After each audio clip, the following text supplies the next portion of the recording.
Hello guys, in this video I'm going to teach you how to split a list and make separation based on different methods. First of all, let's consider we have a list of points. I'm going to draw them in Rhino and I'm going to insert them into my Grasshopper screen by setting the multiple points. I'm going to hide them in Rhino in order to better see it in Grasshopper. There are different ways that I can make separates of this list inside my Grasshopper. The first one is the component names split list. Using this component, I can divide my list into two lists. For example, this I index shows how many items from my list I want to split from the rest. Let's say I want to, for example, put two of my points into another list, which is this green colors, and the rest are located in list B. So the lengths, you know about list lengths. This is a component that is used to calculate how many items are located in a list. For example, in my point component here, if I connect it to my list lengths, it shows that I have 12 points inside my point component. And now that I have I have splitted it, I have 2 points in the A list and I have 10 in the second list. To better show it, I can also use custom preview, which is located in the display part and in the preview subsection. I can connect the point to the geometry, and using a swatch, color swatch, I can set the color to it. So now the colors that are splitted in the list A are with the color black and the rest are red. Okay, I can add to the index number so that I have more points inside my A list. As you see, the order goes with the order of the points. That we can use a point list to see the order of these points, which is the order I draw them inside my Rhino. So this is 0, 1, 2, 3, 4, 5, 6, 7. So I put the number on 10. It brings 10 points to my A list, but because we have the indexes from 0, we will have numbers from 0 to 9 inside our A list, which is what we are seeing here. If I make it a little smaller, you can see that from 0 to 9 are located in my list A, and the rest, which is 10 and 11, are in list B. Okay, so this here we just use the split component, a split list component, to make a separation for our list. Other ways to do it is that, for example, we can separate our list based on different parameters like the x value. What we see here is a XY plane that we are seeing our Rhino window, and it's on the top.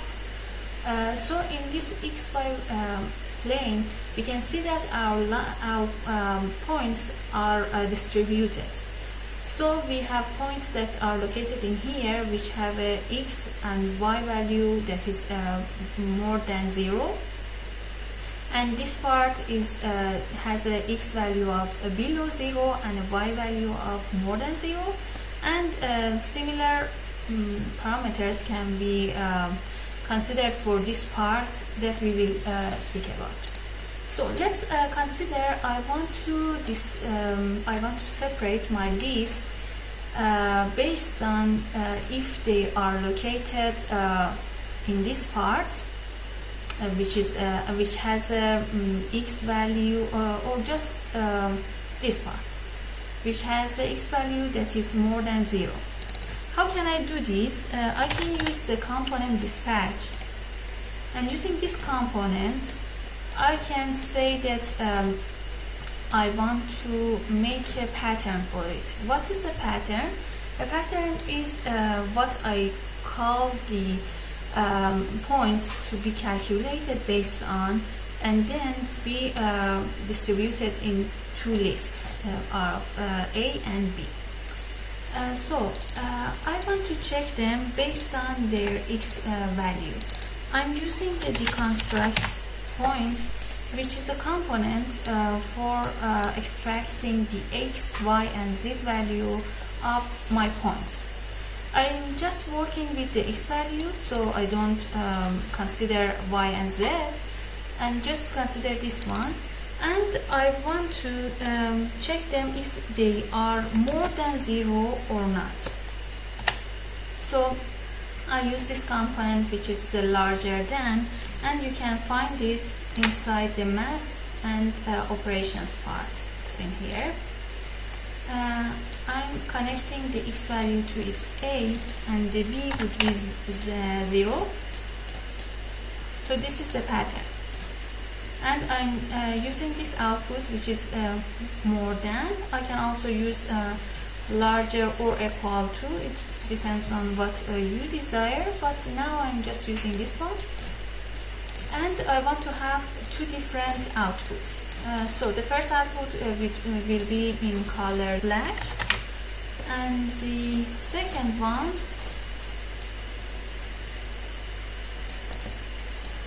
in another color, like let's say green. Okay, I'm connecting A to this list and B to the second one. I'm going to hide these points and the dispatch component to see the result. Okay. As you see here, the points that have an x value of more than 0 are located in the first list, and they are colored in black, and the rest are in green. I can also change it to the y value.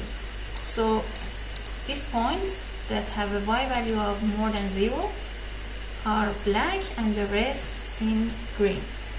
I can also make a combination of these two. And how can I do this? I can use an operation called AND. There are two components that are more used. One is AND and the other is gate OR. Let's start with AND. If I want to use gate AND, it means that I want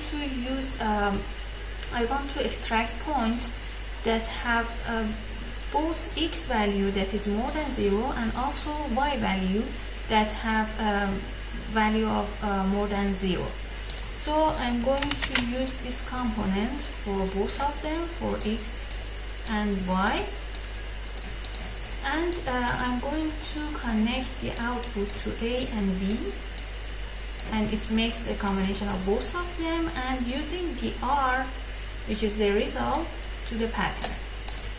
So now the points that are located in list A have both values for x and y more than 0, which is this part, and the rest are located in green value, in green list. Alternatively, I can use the OR, which is gate OR. I can type it, or I can use it in here, and I can connect these two and see what's the difference.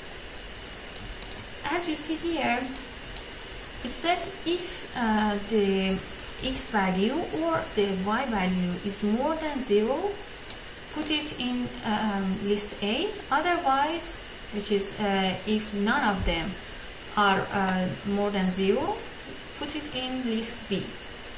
And this is how you can use it. Also, you can use gate nor, which is completely on the contrast with this component, and it says none of them are okay. So if I connect these two to the NOR pattern, to the NOR gate, it will give these 2 points as a result, which is none of their x and y value more than 0. And maybe you can also use these, and otherwise you can just focus on these two and work with them. So this is based on their x, y, z values. Also, we can use the same pattern.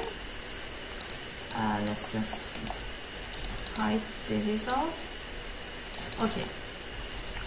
We have these points, and we want to have different separation of the lists. We spoke about the split list and also dispatch with patterns that are more or less than value like x and y.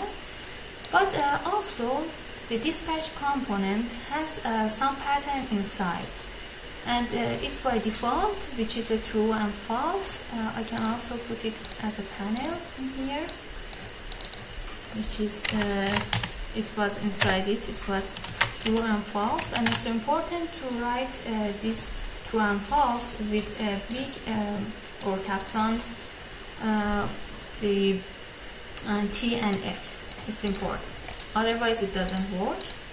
So I have this true and false, which was its default, and what we see in here is that it keeps the first, it puts the first item of this list in list A and the second one in list B, and it also continues or repeats this pattern for all the indexes.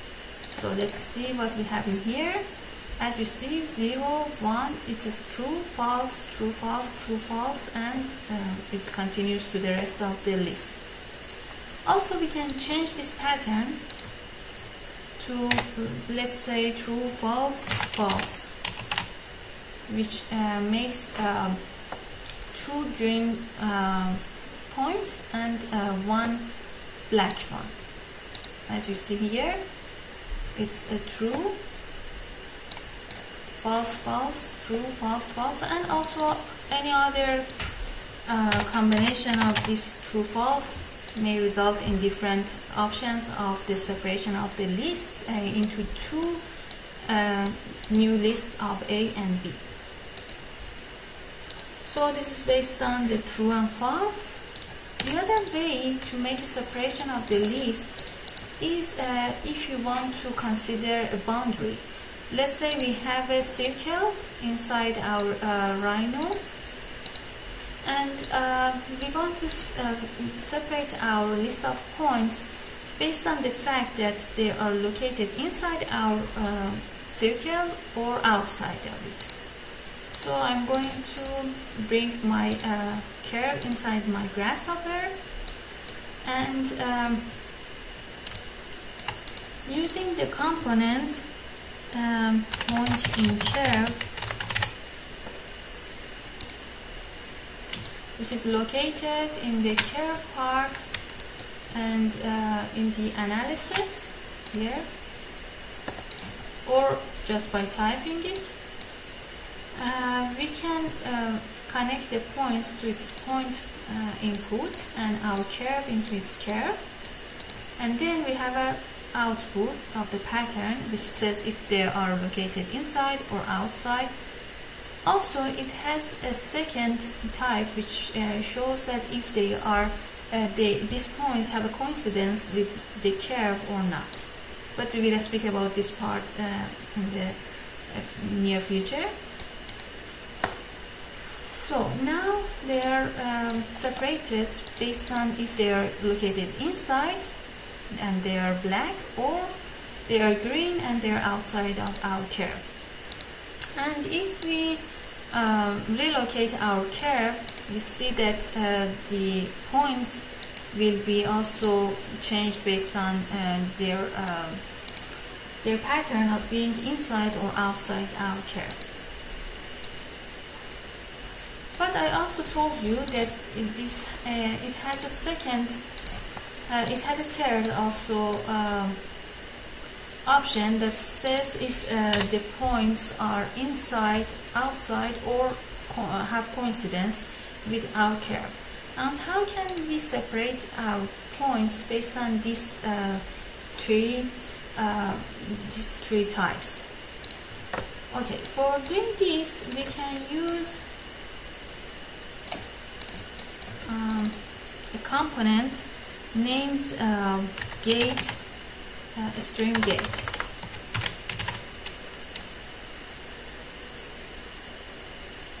String filter, sorry.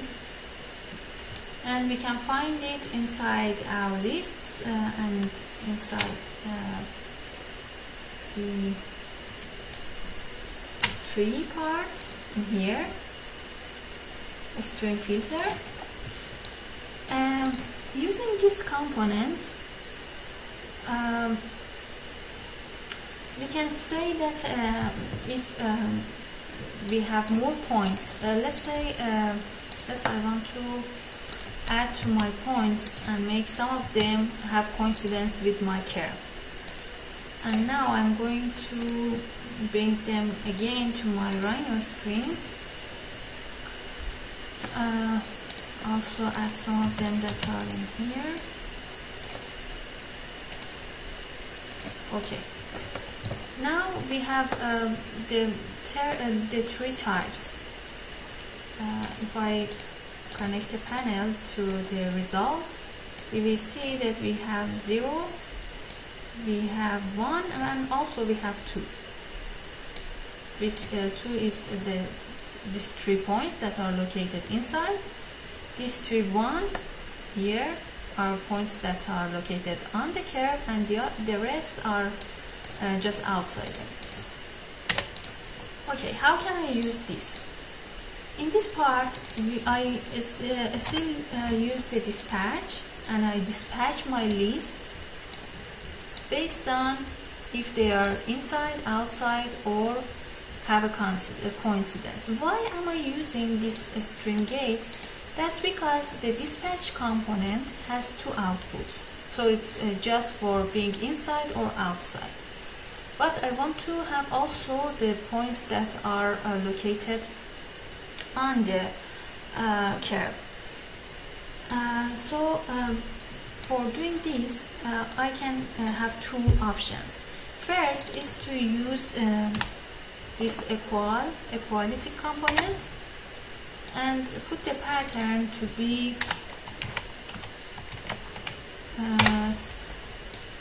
okay, if it's 0, I can separate it, the list A. Sorry.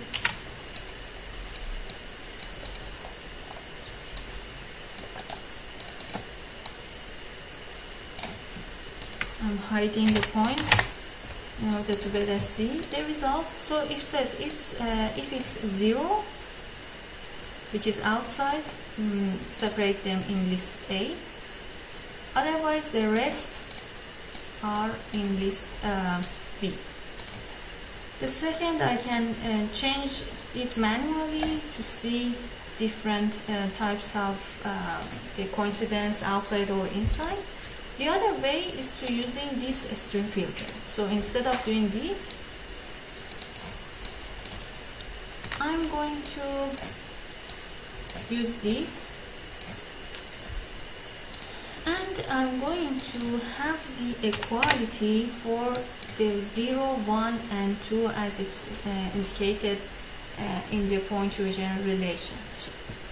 So first I'm going to use it for 0,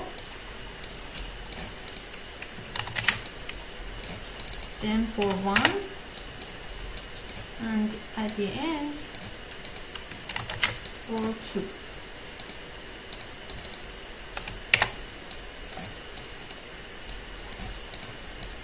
Okay.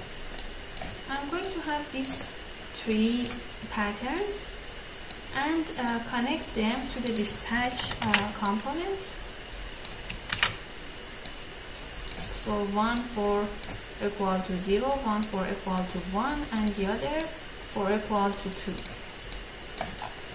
And I'm also adding these results. Result of A is important, so I'm just deleting this one. To 0, 1, and 2.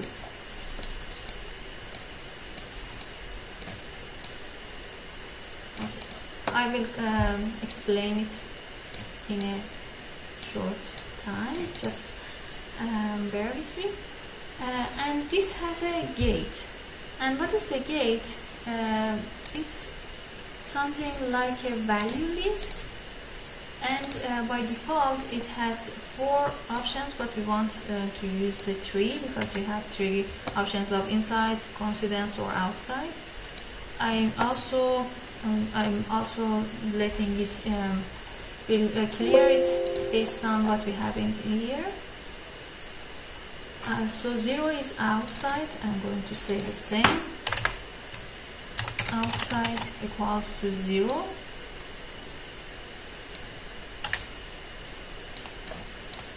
Coincident is 1, and inside is 2. And also we can change how it's look like I will use the value cycle. And now I can connect it to the gate, and what it gives me as an output is that it shows the result of the of my definition in black, and it's based on this gate. So I can change it. I can select to just show me the outside points. I can select to just show me the coincident and just the inside. And how it works is that it gets a gate, which is this inside, outside, or coincident, and it also gets the same number of this. We have 3 types in here, so we will have 3 inputs in here, and these are the streams that we have, and each of these streams shows different patterns that work with this gate. So now here I know that we have 3 type of relationships, and I'm using the 3 dispatches based on if they are 0, 1, or 2, this the result of my pointing care. And I'm connecting the output, which is the important for me is the A output. So I'm connecting these 3 to the strings, and the result will be the same as what I'm saying it as a gate. So as you see, this is another way to make a split for our list. I hope you enjoyed the video, and we will continue with the rest of the lessons.